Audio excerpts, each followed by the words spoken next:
अनुसूचित जाति थाने में आई हूँ। अपनी समस्या को लेकर मैं आई हूँ।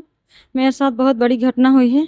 बहुजन समाज पार्टी के विधानसभा सिमरिया के 3 बार के प्रत्याशी रहे पंकज पटेल अब वर्तमान में प्रदेश प्रभारी हैं। उन्होंने मेरे साथ 6 सालों तक पति पत्नी की तरह रिश्ता बनाया और अब मुझे वो मारने की धमकी दे रहे हैं। मुझे बहुत परेशान करते हैं। मैंने अपनी सुरक्षा के लिए एसपी साहब को आवेदन दिया है। मुझे बार बार फ़ोन आते हैं, सामाजिक दबाव भी देते हैं। मेरी जान खतरे में है। मैं आप सभी लोगों से सुरक्षा की गुहार करती हूँ। मेरी जान और मेरे परिवार की सुरक्षा करिए और मुझे न्याय दिलाइए। पंकज पटेल से मेरा 2018 से राजनीतिक जान पहचान हुई। फिर चूँकि मैं अकेले आती जाती थी कार्यक्रमों में, तो उनकी गलत नज़र मुझ पर पड़ी, तो उन्होंने मुझे अपने उसमें करने की कोशिश की। अपने घर ले गए, मुझसे शारीरिक संबंध बनाया।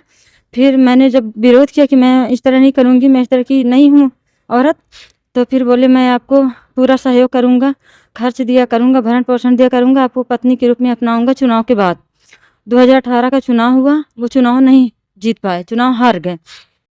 फिर जब मैं बोलने लगी तो बोले अभी मैं चुनाव हार चुका हूँ, मेरी स्थिति ऐसी नहीं है।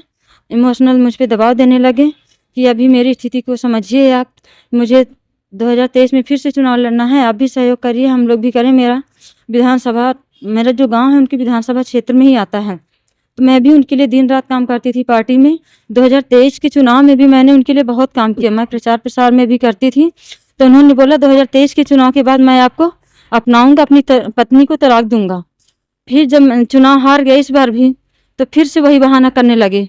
तो जब मैं उनको दबाव देना, मैंने जनवरी से भी उन पर दबाव देना शुरू कर दिया, तो फिर उन्होंने बोला लोकसभा चुनाव है, पार्टी की बदनामी होगी, लोकसभा चुनाव हो जाए उसके बाद मैं आपसे पूरा वो करूँगा।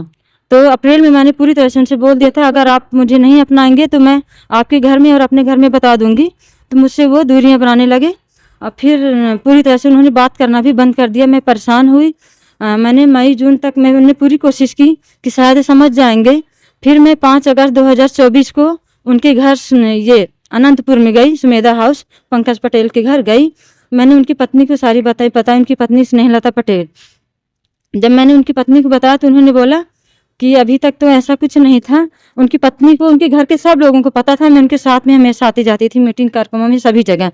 उनके घर भी मैं कई बार गई, अपने गांव भी मुझे अपने कई बार कार्यक्रमों में ले जाए, अपने क्रिसर भी मुझे ले जाते थे। तो उनकी पत्नी ने स्पीकर में पंकज पटेल से बात करवाई। उस दिन वो कटनी भी थे, तो बोली कि वो ऐसा बोल रही हैं, तो वो डायरेक्ट फ़ोन में झूठ बोल दी कि झूठ बोल रही है, मुझ पर झूठा आरोप लगा रही है। मैंने बोला नहीं ये सही है। फिर जब मेरी और उनकी पत्नी से बात हो रही थी तो उन्होंने बोला मैं अपने पति को खुद तलाक दूंगी और तुम्हारी शादी करवाऊंगी। 20 अगस्त की उन्होंने डेट दी। फिर इधर मैं अपने घर आ गई, मेरे पति की सारी जानकारी हो गई। मेरे पति मुझे बहुत परेशान करने लगे, लड़ाई झगड़ा करने लगे, मुझे घर से निकाल दिए। मैं घर से निकल गई, मैं उनके भरोसे रह गई कि 20 तारीख को मुझसे बात करेंगे। उन्हें पार्टी की और लोगों से ये पूरी सूचना बता दी कि ऐसी घटना है, मुझे इस तरह कर रहे हैं, मेरा साथ नहीं दे रहे हैं। तो उन लोग बोले कि मैं बात करूंगा, लेकिन वो जब से प्रदेश प्रभारी बन गए तो उनको बहुत पावर हो गया, तो पार्टी के सभी लोग डरते थे, कार्यकर्ता थे सभी लोग। तो उन्होंने मुझे नहीं मालूम कितनी बात की। तो फिर वो आश्वासन देने लगे कि मैं 1-2 दिन बाद बात करूंगा, 1-2 दिन बाद। मैं उनकी बातों में रही आई। अभी थाने आई है, थाने में एफआईआर हो गई है जी, तो मैं यही चाहती हूँ मेरी जान। मैं बहुजन समाज पार्टी से हूँ ना, मैं भी बहुजन समाज पार्टी की कार्यकर्ता हूँ।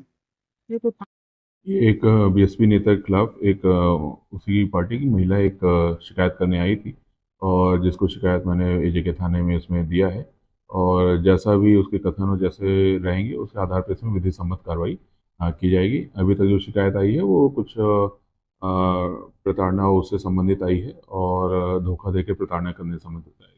तो उसके संबंध में जैसे महिला वो कथन देगी, जो भी वीडियो रिकॉर्डिंग में कहेगी, उस हिसाब से कार्रवाई की जाएगी।